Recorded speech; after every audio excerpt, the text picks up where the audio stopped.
andra varsla onda jordiske världen. Den är sevärdig så att de lärde.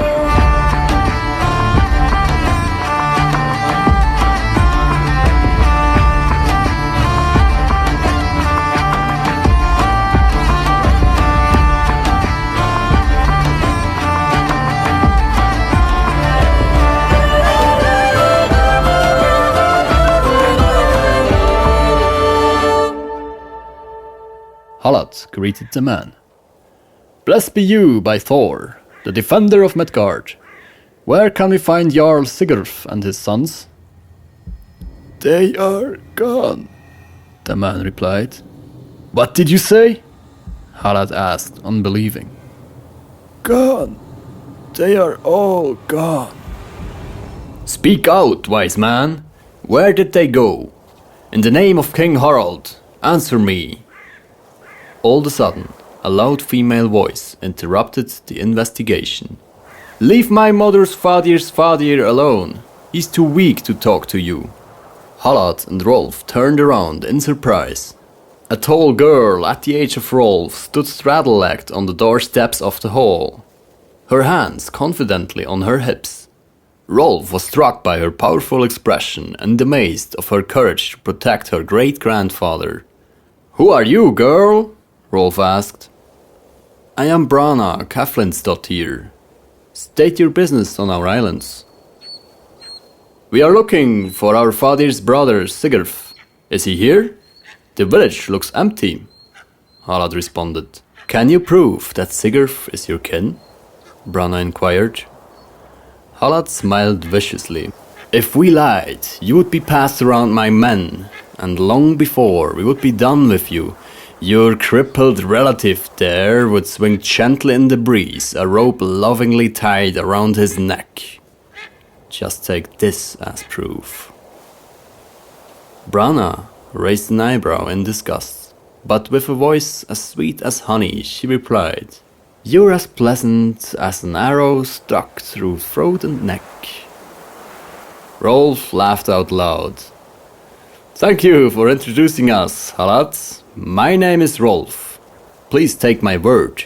Sigurf is our uncle. I'm sure, now we have set all our differences aside, you would like to accompany us to the man in charge here, woman. But yes, I will inform her of your arrival. Stay here until my return. Brana turned around and disappeared in the hall. Smooth, brother, very smooth, Rolf remarked. Relax, it was just a joke. Halad and Rolf sat quietly at a large table. Rolf's eyes vividly followed Brana as she was serving food around the room. Halad stared into nothingness, his forehead deeply wrinkled. You called for me, Hymir suddenly interrupted the two brothers. Ah, yes, old friend, we need your advice. Please sit with us for a while. Rolf invited him. Hymir read Halad's expression, snuffed, grabbed the drinking horn from the table, and sat himself. What happened? He asked calmly. Not much, Halad answered, his mind wandering to other matters. We have to make a decision. We have met Lady Grelaud, Sigurf's wife. How does she look? That's not what we need your advice for, Halad continued. It is the Jarl. He and his men are gone. They went over the waters to Pictland.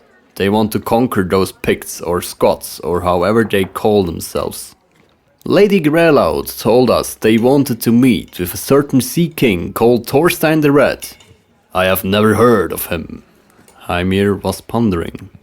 Me neither, however. They say this warrior is to be an ally of Norway. All of this sounds quite interesting to me, but now tell me the reason for your nervousness. You have seen so many summers, but still did not learn to be patient, old man. Jarl Sigurf was supposed to be back long before our arrival. It seems to us that something is foul. I'm sure he would have sent a messenger if he could have. Hymir did not think for long. You have seen so few summers and are bursting with strength, young man. So why are you still sitting around like stray dogs? We have to build a search party. Let us venture to those lands by dawn tomorrow. He is right, Rolf shouted. Let us prepare our ships. Brana had been listening the whole time. She confidently raised her voice. Take me with you. You will need someone to prepare your meals. Don't even think about it. No girl is to join this dangerous mission. Stay home with your cripple and tend his curved back, Harald replied. That cripple is old enough to watch after himself, she said with a sarcastic undertone. Hymir cleared his throat and ran a hand through his long beard. You summoned me for giving you advice. Let me say this. Why not take this girl on our journey? My wrinkled tongue could use some proper food. I'm sick of meals prepared by boys. The others laughed. Harald responded with a broad grin. It is decided then. Get some rest, but first we pack our things. Rolf woke up in a pitch-black room. He heard loud snoring and was feeling the urge to piss. He got up. His head was hurting and his stomach felt ill. He staggered over his companions, who lied all around the floor. Some grunted as he stepped on limbs. He reached the heavy ox skin at the door and struggled to find a way through it. By Loki and all the damned creatures in Niflheim, he cursed, as he grew increasingly impatient.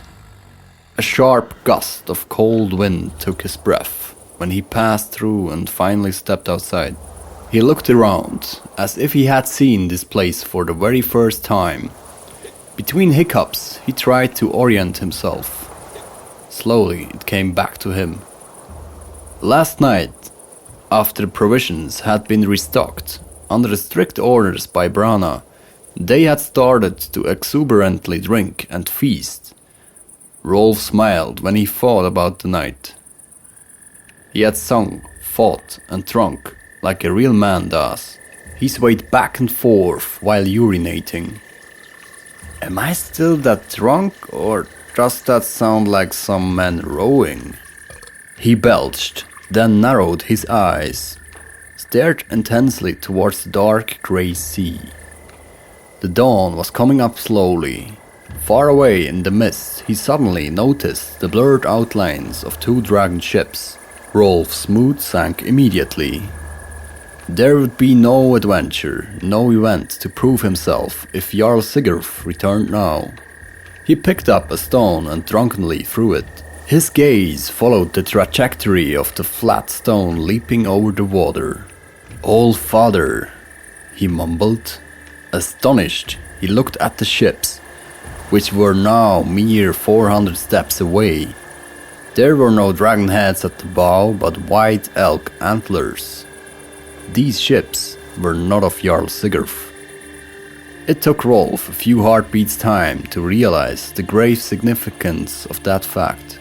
He staggered backward, then ran to their quarters, all the while shaking his head, part in disbelief, part to wake up his numb senses. It was not easy to get the others on their feet, so he lighted the torch on the embers in the fire pit. Then he started to scream, "Get up! Get! We are under attack! We are under attack!" The others jumped up with widened eyes while grabbing instinctively their daggers and axes. "Psst," Harald said.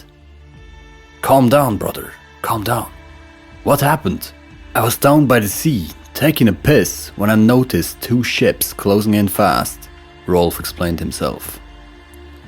Harald carefully peeked through the oxskin. Couldn't it just be Sigurd? No way. Those Drakars are unknown to me. Angry comments were muttered by the whole lot. Is that so? Harald's face turned grim.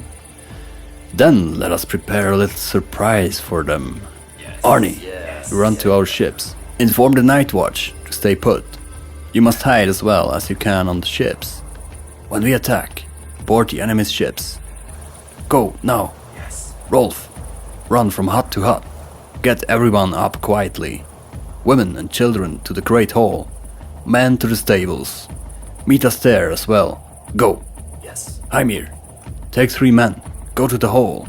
Order the women to shout loudly. Make happy noises yourself, as if you were still feasting. When they attack, you must hold the entrance at all costs. The rest, follow me to the stables. Yes.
Down at the shore, the sinister noise of grunting planks sounded, followed by heavy steps and the chink of armor.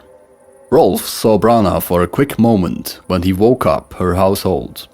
Bravely, she supported her great-grandfather walking. Their eyes briefly met when she disappeared in the hall. He himself arrived at the stables just before a large group of warriors made their way towards the great hall, where for a while now the sound of a feast had arisen. Rolf crouched behind a solid wooden fence with 3 other men. He asked himself whether Harald and his warriors were already positioned inside the stable. Cautiously, he dared to peek over the fence. The enemy was now almost at the great hall's entrance. Rolf estimated their count to be 65. This would leave our odds 2 to 1, he thought. May 4 be with us.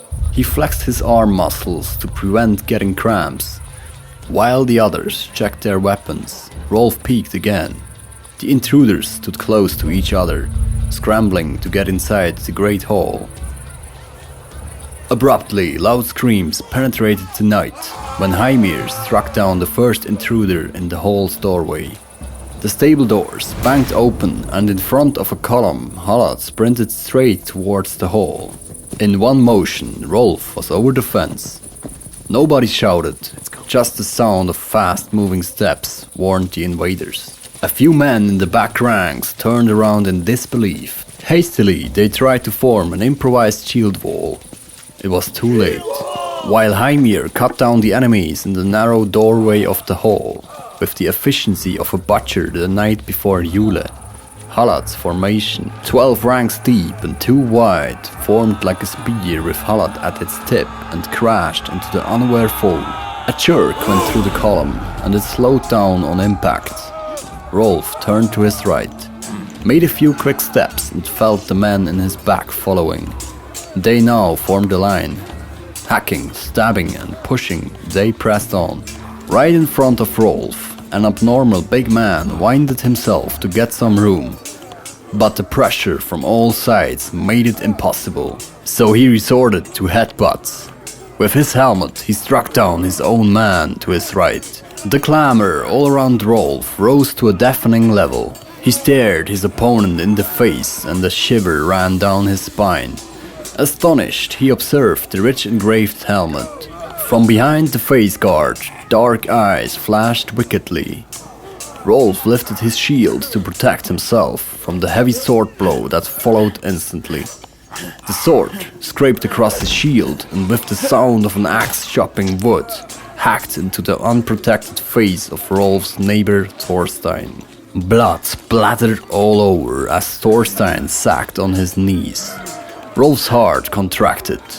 He watched his friend fall. Inadvertently, his thoughts wandered to his dead brother Ivar. How would it be to join him in Valhall? His opponent had just lost his blade with the last deadly strike. Quickly, the giant drew his axe, a large deadly knife meant to effortlessly hack off heads. With widened eyes, Rolf was still standing in shock. The attack aimed at Rolf's unprotected body, for Rolf had lowered his shield in horror. Intuitively, he raised the sword arm, but it was too late. The rusty iron blade of the axe cut his arm. Swiftly leaping backward, he lost his temper. His blood started to boil. Ungodly enraged, he stabbed the giant right in the face. The pointy dagger found an eye hole and sunk deep into the head. He let it stick, kicked away the dying man's knee, picked up Thorstein's axe and with wild screams chopped his way through the masses of sweaty men. He started to slip on puddles of blood on the ground. Nevertheless, he hacked on until the shaft of his axe broke. So he carried on to bash in pain-wrenched faces with his shield in both hands.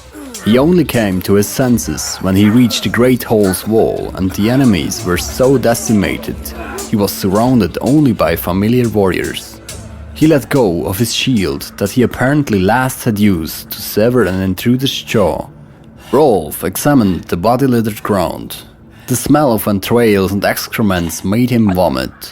He wiped his face and tried to find Halad. His brother was nowhere to be found. On his search, he passed his friend Thorstein. The sword still stuck firm in his face. He had gripped the hilt with both his hands, either in an attempt to pull out the blade or to make sure to be welcomed to Valhall. Greet Ivar from me, my friend. Tell him I will revenge his honor before I'll join him. Rolf sighed. He collected his dagger from the giant's eye hole. Only now he noticed the oddly brown skin color of the strange man. He pulled off the helmet. Rolf caught his breath. A dark face, adorned by a splendid black mustache, black almondy eyes and bushy eyebrows, stared hateful at him. Don't worry, I will grow into the size of your helmet and chainmail very soon, he said mockingly to the dead stranger. Rolf, how are you? Hymir's familiar voice guided Rolf back to full awareness. He glimpsed down to his bleeding arm. The axe of the giant had struck him badly. I'm fine. How are you doing? Where is Halad? Rolf examined Hymir. Well, I've got some scratches, but I'm still alive. Halad is hunting down the rest of the fleeing cowards with some of his men. They can't get far if... Hymir was interrupted by the shouts of young Arnie. Rolf, we did it! We captured one ship, the other tried to get away, but we were able to set it on fire. It's still burning, if you want to come and watch. Thank you, but I'm needed here. Go back, tell the others to stay alert. There might be still some of those black strangers roaming around, Rolf replied. It took a day's effort of many villagers and Rolf's companions to collect all the valuables the dead were carrying, to bury the bodies and finally clean all the equipment. Halad was able to hunt down 5 fugitives so far, but still continued to search well into the night. Rolf spoke a few words with him when he returned with his men to the village to bring a prisoner. But Halad was suffering a bad case of hunting fever. He wasn't hearing of their further strategy, so Rolf decided on himself to commission a long iron chain from the village's blacksmith. In a distance of 1 step to each other, there were to be attached 20 iron collars. Rolf paid in hacksilver and demanded the chain to be finished early next morning. "We're probably not going to use every single color, but you never know," he later told Osmond. In a shed, they were watching the prisoners together. "You know, if the village was protected by strong walls like Haitabu has 'em, those stinking shits could not have surprised us a bit," commented Osmond, while he used the end of his spear to vaguely poke one of the prisoners. All of them had their hands tied behind their back. They were kneeling and facing towards the walls, which made it very easy to control them. "Yes, indeed," Rolf answered. "Aren't you curious where they came from and who they are?" Osmond furrowed his brow. "I wouldn't worry. You know Harald better than I do. He will pull their scalps back over their ears one by one. They will chirp like sparrows on a warm summer morning.